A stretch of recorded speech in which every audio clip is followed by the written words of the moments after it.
Welcome to ISR 9 news. మంత్రి శ్రీధర్ బాబు మూసీ సుందరీకరణ కోసం డిపిఆర్ ఇప్పుడు చేస్తున్నామని అన్నారు. మరి డిపిఆర్ చేయకుండా వరల్డ్ బ్యాంక్ కు 4100 కోట్ల రూపాయల అప్పు కావాలని ఎలా అడిగారు? మూసీ డిపిఆర్ ఇంకా అవ్వకుంటే రేవంత్ రెడ్డి ఢిల్లీలో కేంద్ర మంత్రి కిషన్ రెడ్డిని కలిసి 14,000 కోట్ల రూపాయలు కావాలని ఏ ప్రాతిపదికన అడిగారు? ఎమ్మెల్సీ కవిత. మూసీ నదికి సంబంధించి ప్రభుత్వం ఇచ్చినటువంటి ఆన్సర్లో నేను పాయింట్అవుట్ చేస్తా ఉన్నాను సార్. ఫస్ట్ పాయింట్లో చాలా క్లారిటీగా the estimated cost to be incurred for the project will be ascertained upon the finalization of the detailed project report అని చెప్పారు సార్ వారు. అయితే దీనికి ఆపోజిట్గా నిర్దిష్టమైనటువంటి సమాచారం మా దగ్గర ఉంది సార్. వరల్డ్ బ్యాంక్లో ఈ ప్రభుత్వం 4,100 కోట్లు మాకు కావాలి మూసీ సుందరీకరణ ప్రాజెక్ట్ కోసం అని చెప్పి వరల్డ్ బ్యాంక్కి సబ్మిట్ చేసింది సార్. ఈ గవర్నమెంట్ సబ్మిట్ చేసిన మాట వాస్తవమా కాదా?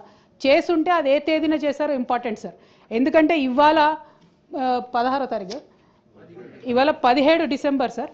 17 డిసెంబర్లో హౌస్లో మనకిచ్చిన సమాధానం డిపిఆర్ ప్రిపేర్ కాలేదని సార్.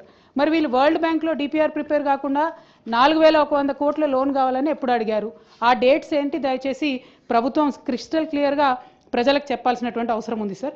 అట్లానే ఎంఆర్డిసిఎల్ అనేటటువంటి కన్సార్టియంని ఆన్బోర్డ్ చేసుకున్నాము, ఇంకా కూడా మేము డిపిఆర్ ప్రిపరేషన్ చేస్తూ ఉన్నామని చెప్తా ఉన్నారు సార్. నిన్నగాక మొన్న మనం గౌరవ ముఖ్యమంత్రి గారిని చూసినాం సార్. వారు ఢిల్లీకి వెళ్ళి అక్కడ కేంద్ర మంత్రి కిషన్ రెడ్డి గారిని కలిసి 14,000 కోట్ల రూపాయలు మాకు మూసీ అభివృద్ధికి కావాలని చెప్పి అడగడం జరిగింది సార్. మరి అది ఏ ప్రాతిపదికన అడిగినారు?